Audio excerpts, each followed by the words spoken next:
فالأول الإخفاء عند الباء وسمه الشفوي للقراء والثاني إدغام بمثلها. Al-Imam Al-Jamzuri mengatakan, baca baitnya bareng-bareng.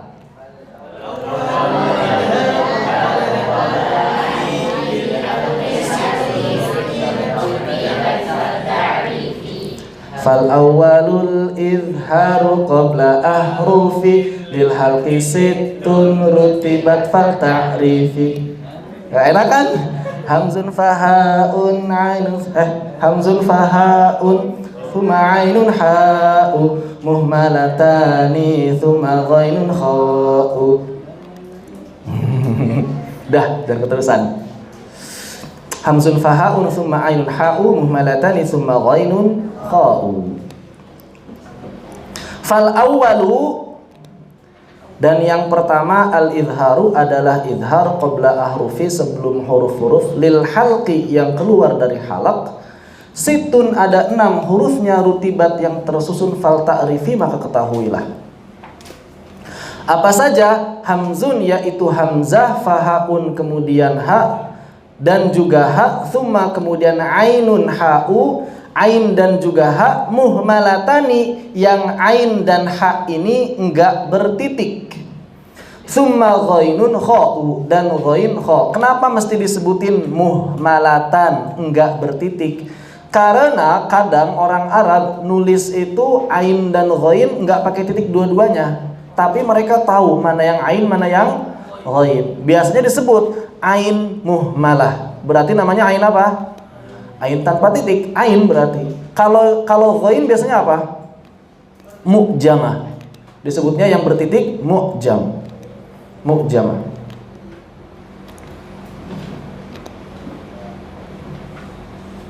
Makanya disebut tanda ijam. Ya, tanda titik itu namanya tanda ijam. Nuqatul ijam. Berasal dari kata ajam, orang ajam. Jadi tandanya orang ajam. Tanda buat orang-orang ajam. Thumma ghainun kha'u. Jadi ada 6. Apa saja? Huruf nun sakinah dan tanwin dibaca izhar, dibaca dengan jelas, tidak mengalami perubahan suara sedikit pun manakala bertemu dengan 6 huruf. Apa saja huruf-hurufnya? Hamzun fahaun thumma ainun ha'u muhmalatani thumma ghainun kha'u. Enggak ngantuk kan? Mantap. Apa itu izhar? Ya, izhar itu adalah ikhrajul harfil mudhar min makhrajihi min ghairi ghunnatin zahirah. Pakai domatain, pakai kasratain. Diubah bi ghairi ghunnatin zahiratin. Typo. Mudhaf ilaih. Bi ghairi ghunnatin zahirah. Ai zaidah atau gunnah tambahan. Jadi ketika kita mengucapkan huruf nun sakinah dan tanwin bertemu dengan hamzah, ha, ain, ha, ghain, kha, mereka tidak boleh ditambah-tambahkan gunnahnya, juga tidak boleh dikurangi gunnahnya, juga tidak boleh diubah sifatnya, juga tidak boleh dikurangi atau ditambahkan sifatnya. Pokoknya tidak boleh ada yang berubah sedikit pun. Sama persis dengan pada saat kita mengucapkan en. Coba semuanya, en, an, in, un. Maka begitulah ketika bertemu huruf-huruf halaq, suaranya begitu, tidak berubah sama sekali. Jadi nggak ada misalnya nambahin qalqalah, nggak ada. Ya, berarti kalau ada yang menambahkan qalqalah, lahan. Juga tidak ditambahkan, dipanjangkan suaranya. Contohnya kayak gimana? An'amta alaihim, lahan. Atau misalnya jadi kurang, an'amta alaihim, an'amta alaihim, kurang, lahan juga. Jadi yang namanya lahan itu ya kalau nggak salah makhraj, kelebihan sifat, kekurangan sifat, udah gak ada yang lain ya. Kalau dalam konteksnya makhraj dan sifat. Maksudnya ialah mengucapkan sakinah dan tanwin dengan jelas tanpa disertai gunnah tambahan, persis sebagaimana mengucapkannya saat sendirian, tanpa menyamarkannya, tanpa ada jeda, tanpa memantulkannya. Ya gampangnya lah, sempurna makhrajnya, sempurna sifatnya. Itulah yang disebut dengan izhar, begitu.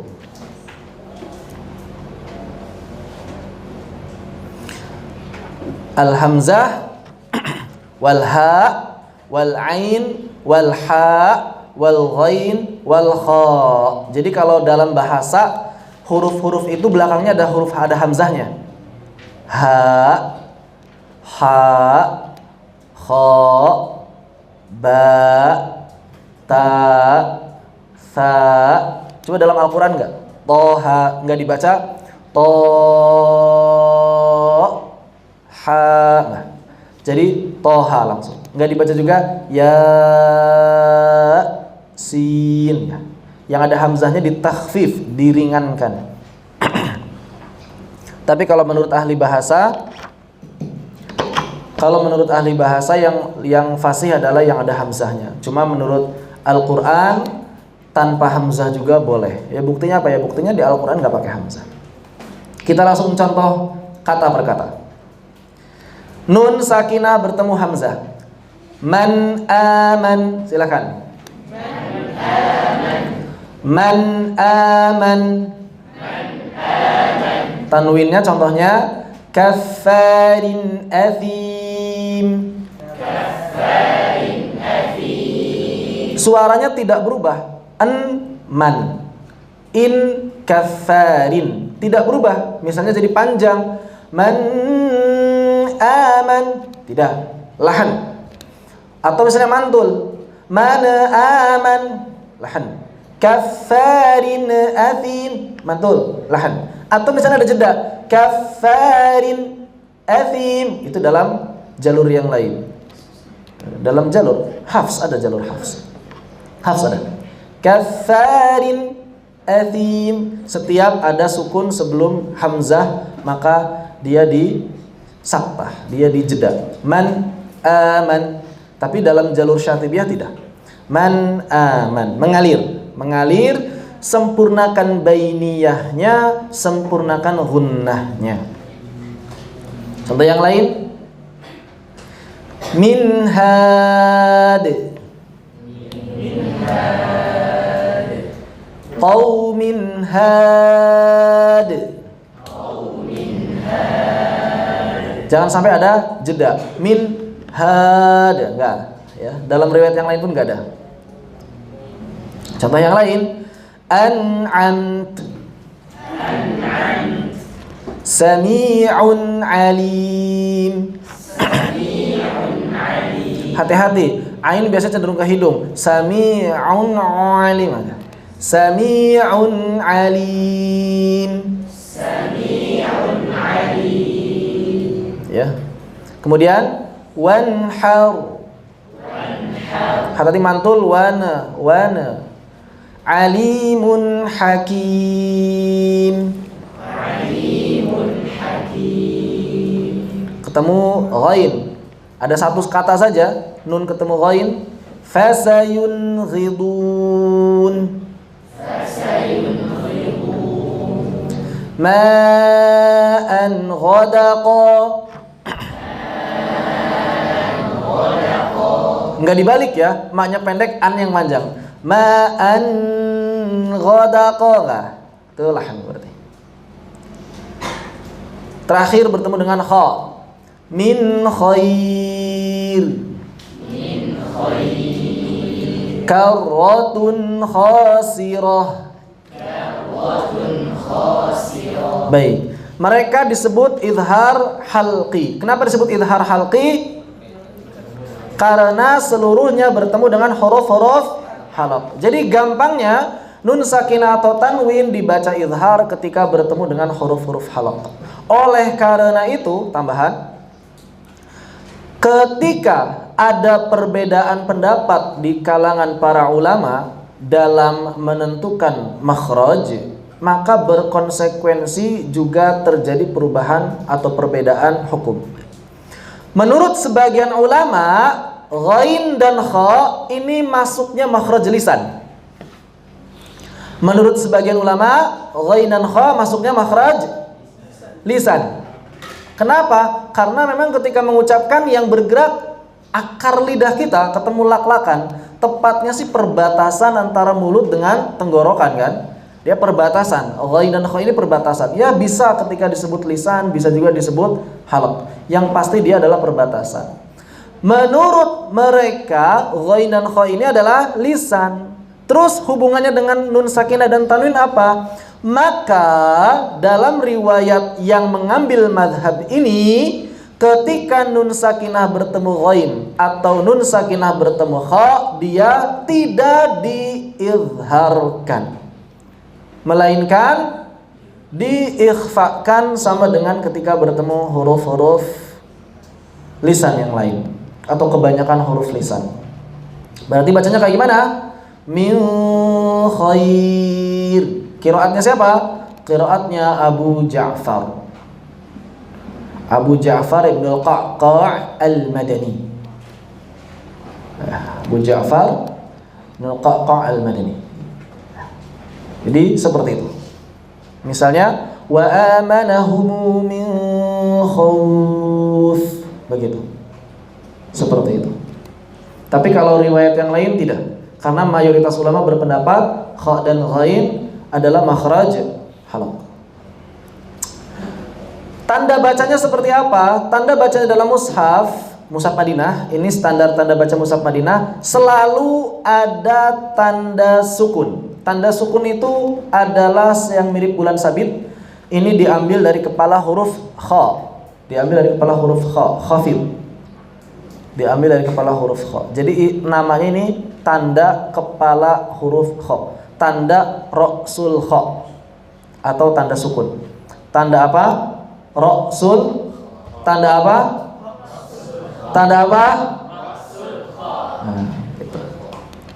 Jadi kalau dalam mushaf Madinah, setiap kita melihat ra'sul kha di atas huruf, artinya pasti selalu izhar. Kalau mushaf Indonesia enggak, seluruh huruf sukun izhar. Kayaknya udah mulai sekarat.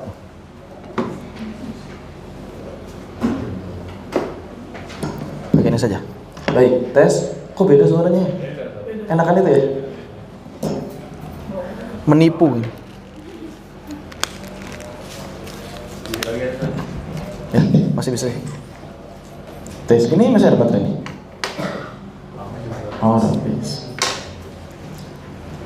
Jadi kalau dalam mushaf Indonesia, mau izhar, mau ikhfa, mau idgham, mau iqlab, selalu ada sukunnya. Kalau mushaf Madinah enggak, yang ada sukunnya hanya izhar saja. Itu bedanya. Kok bisa beda begitu? Ya enggak apa-apa, ini tanda baca. Tanda baca itu enggak ada di zaman Nabi. Tanda baca itu tidak ada di zaman Nabi. Ya. Baru ada itu beberapa abad setelah zaman sahabat. Di zaman Nabi itu jangankan tanda baca, titik saja tidak ada. Jangankan titik, hamzah itu si hamzah, ya, yang kecil sebelum alif itu nggak ada di zaman Nabi. Suaranya ada, bentuknya nggak ada. Begitu. Itu semuanya adalah tambahan dari para ulama supaya mempermudah antum baca Al-Quran. Jadi kalau misalnya antum ingin memakai atau menggunakan Al-Quran Rasm Utsmani yang murni, berarti tanpa ada harokat, tanpa ada titik, tanpa ada tanda apapun, bukan sekedar Arab gundul berarti ya. Itu apa itu? Ya pokoknya lebih dari gundul apa namanya? Kan kalau Arab gundul itu cuma gak ada harokat, ini gak ada titik, gak ada titik. Kayak gimana kira-kira bacanya? Seperti itu. Sekarang sukun ada, begitupun tanwin. Zaman dulu nggak ada tanda tanwin. Kalau sekarang ada tanda tanwin. Bahkan dibedakan oleh para ulama, yang izhar dengan yang bukan izhar itu beda.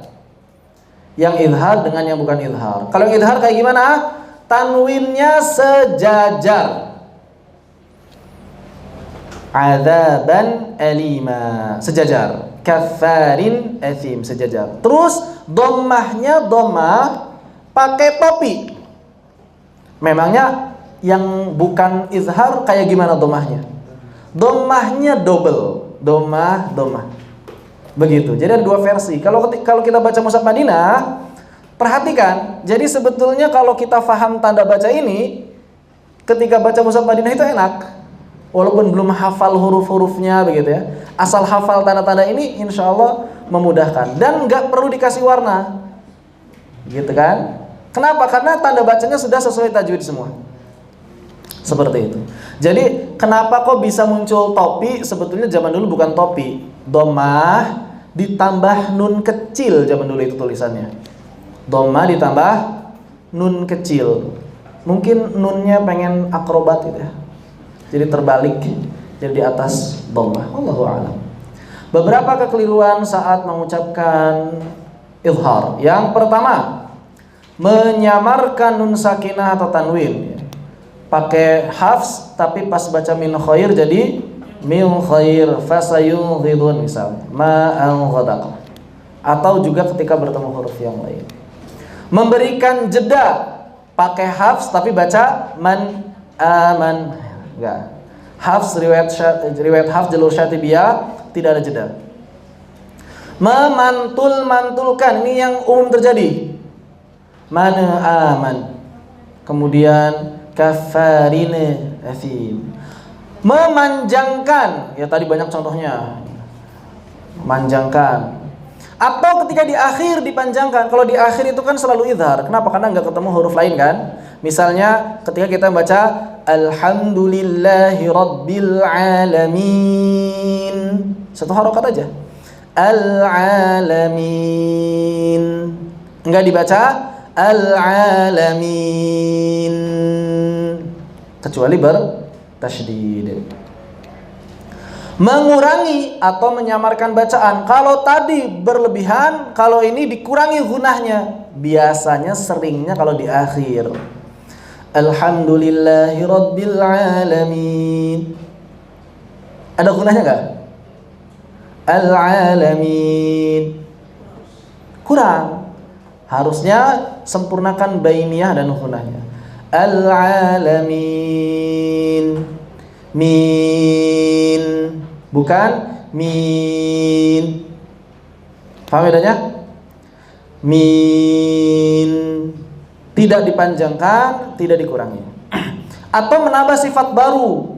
Ini sering ditemukan. Juga ketika di akhir biasanya. Al-alamin. Enggak jelas ditambah apa gitu ya. Maksudnya apa? Ya enggak jelas gitu. Kadang-kadang ada yang begitu. Al-alamin. Mim juga sama. Ar-Rahmanir Rahim. Enggak jelas itu maksudnya supaya apa begitu. Intinya sudah berubah suaranya dari suara asal. Maka tidak diperbolehkan. Kalau sudah berubah dari suara asal maka tidak diperbolehkan.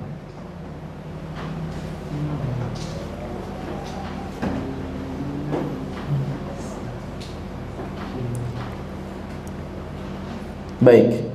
Ini beberapa kesalahan saat membaca izhar. وسمه الشفوي للقراء والثاني إدغام